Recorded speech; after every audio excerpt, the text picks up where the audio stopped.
Hey folks, I'm Rosie and welcome to Covers Done Quick. This is the series where I grab a cover from the hat, normally one that would not work well on the handpan, and try and put it on these instruments in a 1 hour time limit.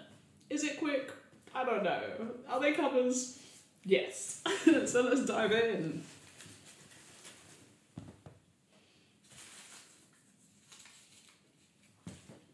The cover for today is... It's Jolene!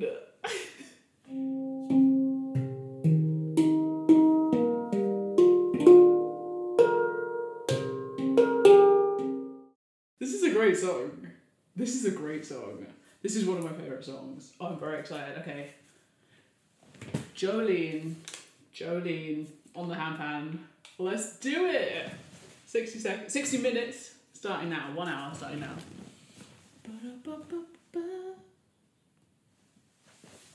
As ever, I'm going to start off by listening to it. Such a good song.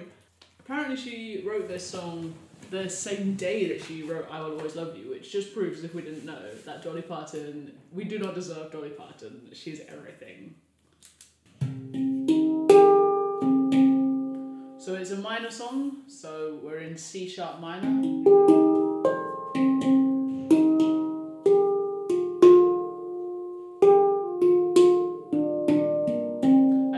Songs that just dive straight in with the chorus.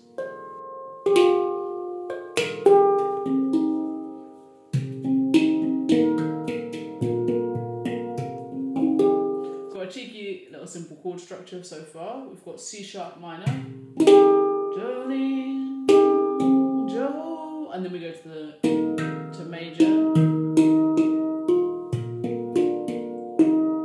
and back to C sharp. So we're just around there for now. Jolene, Jolene, Jolene, Jolene, I'm begging you, please don't take my hand. Jolene, Jolene, alright. Jolene, Jolene, of course.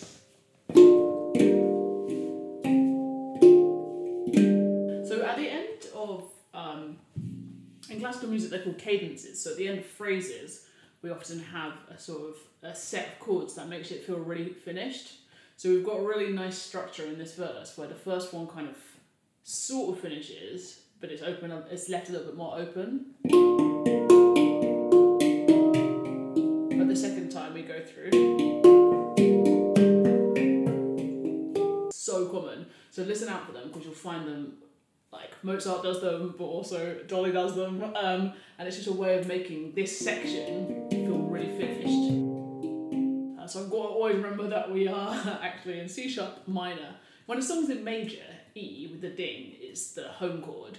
So if I'm not paying attention, I'll accidentally come back to the E, but I need to remember that it's always C sharp minor. So we're going to be around here a lot because we're in the minor. Okay, so.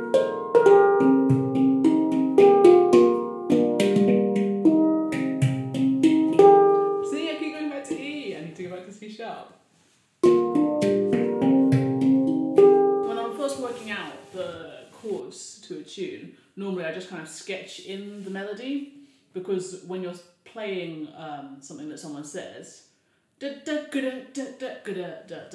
kind of syncopated offbeat rhythms take a bit more brain work. So for now I'm just kind of painting in broad brushstrokes, sketching through what the tune is so I can try and remember it.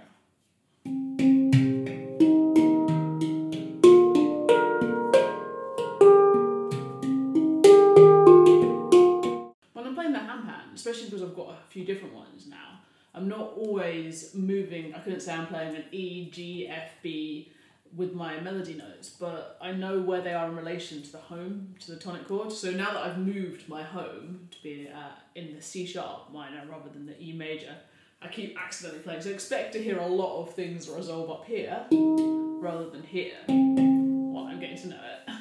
Right, let's have a look at those verses.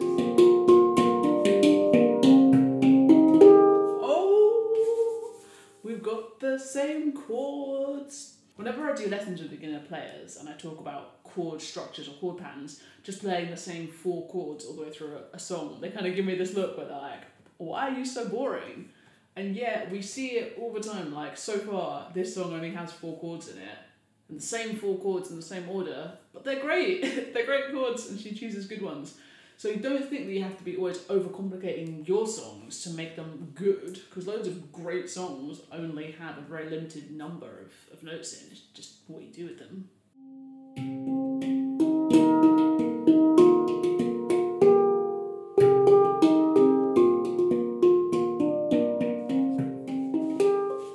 Cool, so I don't need that handpan. All the notes that I need are here in C# minor.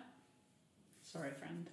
So I'm just going to keep it up on this pan. So yeah, I'm pretty sure that's everything in terms of the melody and the chords. So I'm just going to like have a bit of a practice of that and get them sitting right, and I can work out how to orchestrate it.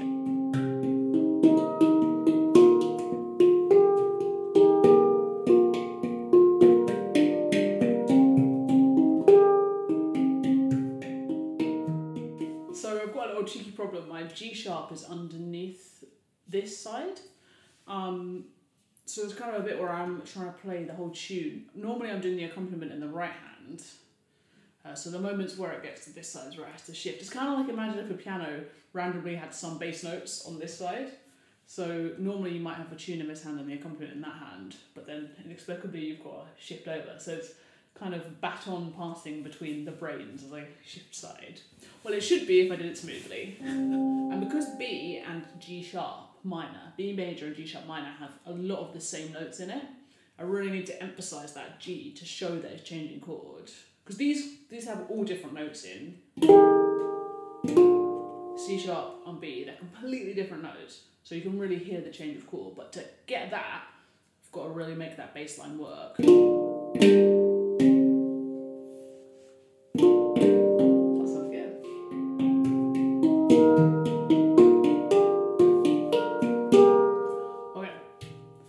The same mistake multiple times right up here. So instead of just going from the start to the end, I'm just going to spend a little bit of detailed time working out that, oh, I can't sing it, that high bit of the tune. Well, I've got a lot of pattern of notes that goes over and over again. The only way to do it is just by attrition, just doing the same thing. But that can be a bit boring, so I like to mix it up. So when I'm practicing, instead of just playing it all in quavers, I might play it in triplets or change the rhythm underneath it, so I know it's going into my brain to the point where I won't need to think about it next time I come to it.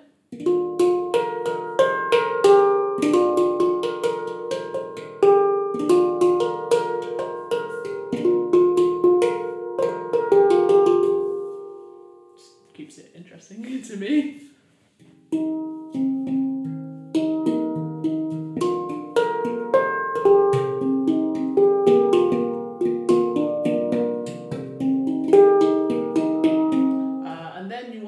A run up at it. So while you're still thinking, focusing on the area that you've been working on, just take it a couple of notes back, but you're still thinking about that.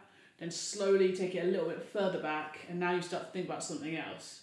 Because you don't want to get to a section of the song when you're like, now focus on these notes. You want them all to flow together, so you kind of got to practice not thinking about it after spending a bunch of time thinking about it.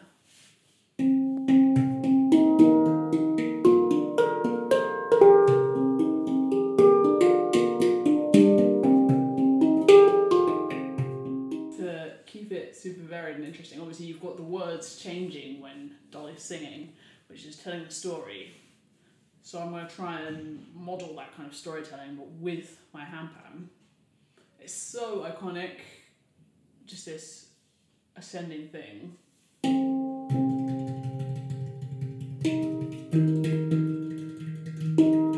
don't know if I need the same arrangements every time. Probably. The opening, eerie. So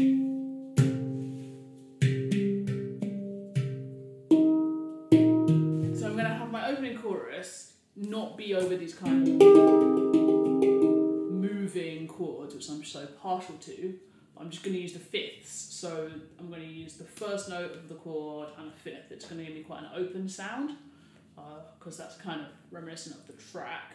Not that she's got a arty dramatic opening, but I think it's fun.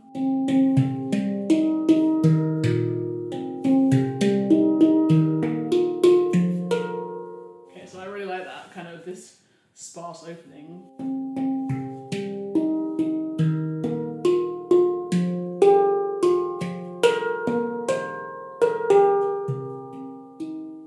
So sometimes when I'm songwriting, I just like to put together different ideas of what sections could be, almost like a modular method, figuring out what each block could be and then trying to decide where they go. So I'm just playing around now with the idea of a like breakdown bit.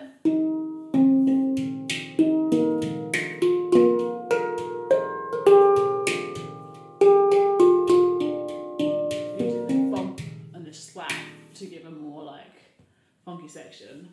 And the rule of thumb, I think, is that a breakdown should come just before the drop or the big up in energy, because that's fun. You know, think about when you're at a club, you're like, ooh, and then the drop comes. It's got to be worth breaking it down. You've got to build it back up somewhere higher.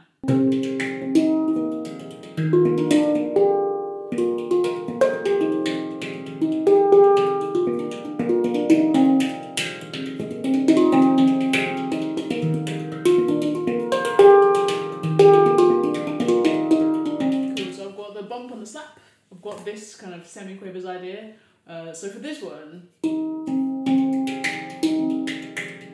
so I don't know if they're ghost notes or they're ghost notes and accents out on the side to kind of fill in the hi-hat idea.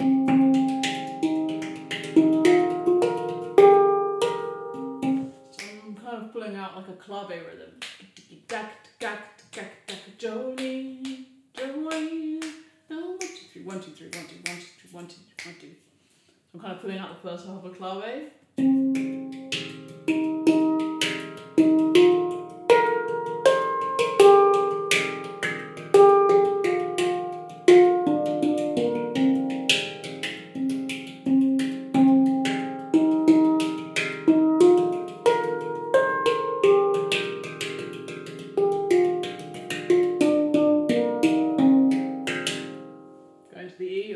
But I should be going to the C sharp. So I think that's kind of going to be a nice elevation.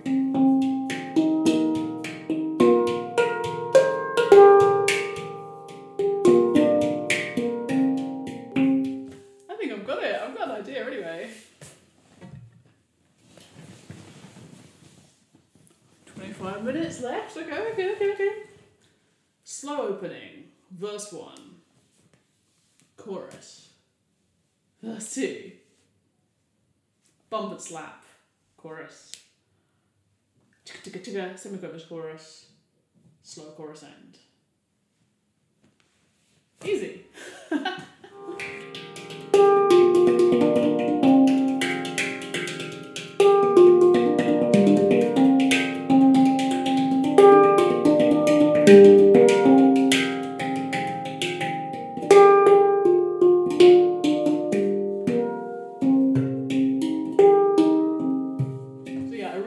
I'm really liking that like funky section.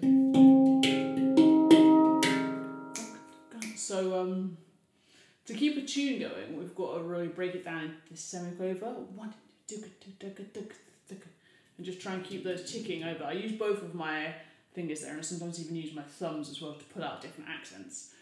So it's really borrowing from like Middle Eastern drum traditions where you've got to use a lot of your fingers kind of independently, taking those ideas and putting them in and then trying to pull out the tune at the same time.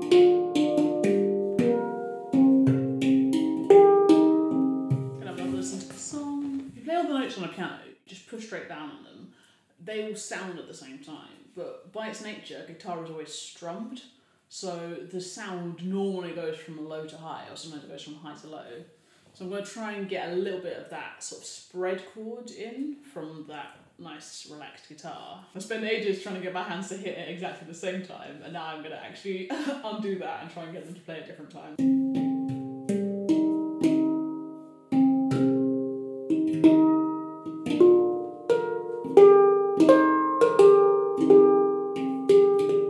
Yeah, that kind of bling. You can imagine a guitar doing that. Right, I'm really enjoying this one. Better than Queen with all those chords in. Let's do it. Let's do it. Thanks so much for watching. As always, I'll polish up a video and pop that one out at some point later, but I really enjoyed discovering this song, and it does show that you really don't need a lot of chords in your piece of music or your song to make it sound really full and interesting. You can do so much varying it up. So the inversion of the chords is really important. So whichever note is on the bottom, it can kind of really change the feeling. So I'm enjoying kind of playing with that and being a bit like a double bassist while trying to stack the right things on top of it. And those can really change the feelings between the verse and the chorus.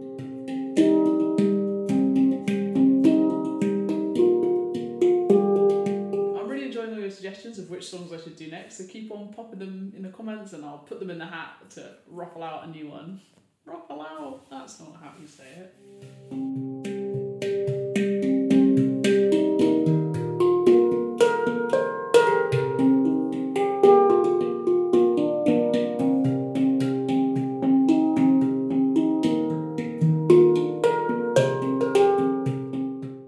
Yeah, so I definitely want to have this like breakdown section, which is just going to be the chords, but because the tune kind of follows the chords so much, I'm hoping that by playing the chords you'll still hear it. Like, it's one of those songs that everyone knows it so well, but I want to show off some of the different orchestrations that we can do with the handpan, so I'm just going to have a breakdown and slap section.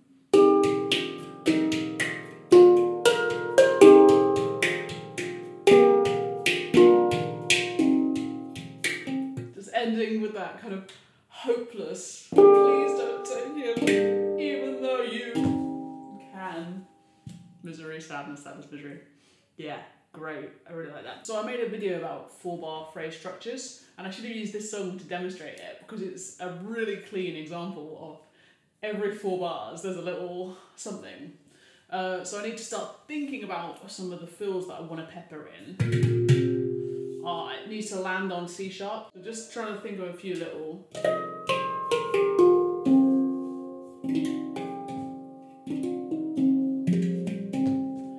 So I'll try and mix those up, pepper in a few different ones as I go through there. And using the underneath notes is a good one.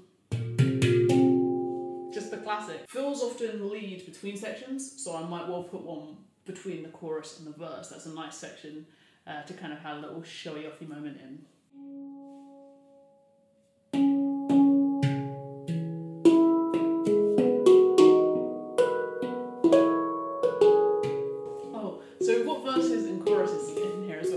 So I generally want the choruses to be much bigger, broader, funner, and then the verse is much smaller. And I used to explain this to my drum kit students by saying, in the chorus you're just having fun because they're just saying the same words over and over and over again, but in the verse we're storytelling, so we've got to bring it in, quiet it down, and let that music and those changing words happen without drum kit crashing all over it. So it's kind of a similar idea. I'm going to try and strip the verses down, keep them a bit smaller while the choruses are large. But yeah, I think I'm good now. I just need to try and play it all the way through for you. So thanks so much for watching. Don't forget to like, comment and subscribe. I love putting covers on the handpans. I love making these videos. Your support means so much to me. You can become a Patreon from just £1 a month and donate if you want to, but it's fine if you don't want to. You're all amazing. Jolene on the handpan.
Thanks for watching. I'll take some time to decide if that crazy bit at the end works, or maybe I'll shift a few sections around.